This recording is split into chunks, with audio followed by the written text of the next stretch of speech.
Hi, Nate. Maggie Hendricks with Yahoo Sports. Obviously, the game didn't go how you wanted. What experiences have you had with this team this year that will kind of help you reset for Game 3? Yeah, give the Aces credit. They played a really good game today. What gives me confidence is, we've been down before. We've been overlooked. Obviously, people are going to start talking about how good Las Vegas has been, and they should. But we've kind of always bounced back, right? And so we're excited to go home, play in our home arena. Vegas did what they were supposed to do. I think we, played a really good game one, and they came out and they were ready today. Next question, staying in the second row to your right, Coach. Hey, Kendra Andrews, ESPN. That second quarter, when did you feel the momentum start to shift in this game? I kind of look at that second quarter. Second quarter. Yeah. Yes, yeah. What about that second Yeah, quarter? we just kind of held the ball, over dribbled the ball. Listen, I've been really proud of our offense the last 4 or 5 games, how we've moved it. We found matchups that we like. We did not do a good job of that today. And I'm not sure, it's probably some of us and some of Vegas. But we need to do a better job of finding the mismatches, either in the post or in the pick and roll. And in the second quarter, we just kind of stood and watched, and you can't do that against a team like this. Coach, to your left in the second row. Hi, Nate. I'm curious how you thought AT being in foul trouble, I guess early in that third, impacted the flow of the game for you all, and even in the first half, too. Yeah, she hasn't been in much foul trouble all playoffs. Today, we found ourselves in that situation. I think as you go through your playoff journey, you face different obstacles. That was one today, right? Obviously, we would love to keep her on Asia as much as we can. Because of the fouls, we had to change that matchup. Coach, to your left in the front row. Daryl Harris, A News Now. Coach, talk about some of the challenges of taller team on paper. Aces play a lot of guards, but they won the rebound battle tonight. What's it like?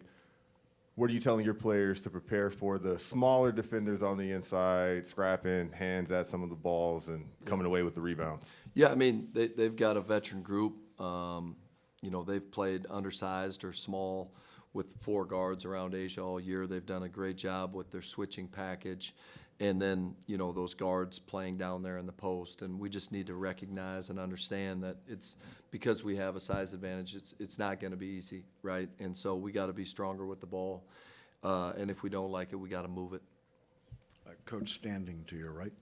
Nate, Willie Ramirez with the Associated Press. I know you have confidence in your team, but since the second half of the first game, outside of Ka, they shut Ka down in the second half in game 1. This game, she goes off, but the supporting cast beyond your big 3, how important is it to get them involved? And are you confident that you can get some of the role players outside of the big 3 involved against this Aces defense? Yeah, I'm super confident in that group. They've helped carry us all season long, right? Our big 3 has probably got going the most during the playoffs. But yeah, I think that I know this is a group that we trust. We believe in each other. We got to see the ball go in a little bit to start feeling good about ourselves. But offensively in the second quarter, it really hurt us. But again, we're here because of our defense, and to give up 89 points in game 1 and 91 in game 2. I know they're a really good offensive team. They've got great players, but we have to be better at the defensive end. Coach, second row to your right. Hi, Coach. It felt like a pretty stark shift in approach from Alyssa Thomas offensively. A lot of her as an initiator and pick and roll handler in game 1, more of her as a roller and post threat in this game 2. How much of that was your plan heading in versus what Vegas was dictating defensively? Yeah, I think it was probably more us than how they decided to guard it. That's something that we'll look at, right? How can we be better? I wouldn't, I don't know how many times we got to it, but not enough, right? With the success that we had in game 1. And that's something that we'll have to look at more moving forward. Coach, second row to your left. Hey, you guys shoot just 18% from three, second lowest mark of the playoffs, and Satu was 2 of 9. Just what do you think of your three-point diet, your shot quality tonight? Yeah, obviously the number is fine. I didn't think we got the same kind of threes that we did in game one. I thought in game one it was like from one side to the other side, good versus great. The ball just wasn't popping the way it has been, and some of it was just us. I thought we were pretty stagnant offensively, and then we tried to force it a little bit ourselves and try to go get it, and that's part of us just kind of figuring out as a group. Coach, to your front row. I'm sorry, to your left in the front row. Hey, Coach, it's Megan Hall with USA Today. I wanted to ask you about the decision to go to deeper into your bench there in that fourth quarter. What kind of went behind that decision, and will we be seeing more of the latter half of the bench going forward? No, I think we just felt like the game, especially with Sa going down, I don't know, I think it was her ankle, just being smart moving forward, not, risking any more injury. Coach in the back center. On that note, Nate, is there any update on Satu, and if there's any concern about that ankle? They were evaluating her when I left, so I'm not sure. Second question, too. You brought up the defense. Last game wasn't what you wanted it to be. Yep. This game, obviously, as well, giving up over 90. Are you seeing the same sorts of issues across both games on that end of the floor, and where do you feel like you guys really need to improve the most going back to Phoenix?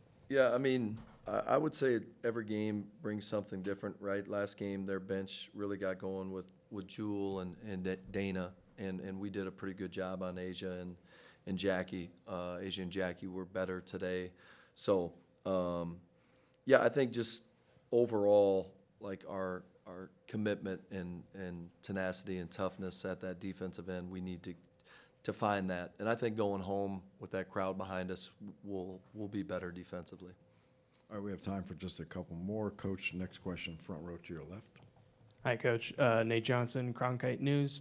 When talking about Alyssa Thomas and her physicality, at what point do you kind of have to hold her back a little bit to preserve your team's momentum or even her health? There is no holding back AT. She is who she is. That's why we love her. That's why she's the player that she is. The thing that I just get disappointed in is hearing our officials say that she's hard to officiate because she plays so physical, right? And so, AT is going to be AT. We want her to be AT because she's a hell of a player, and we want her playing with that downhill force. Anyone else? Coach, thank you. Thank you.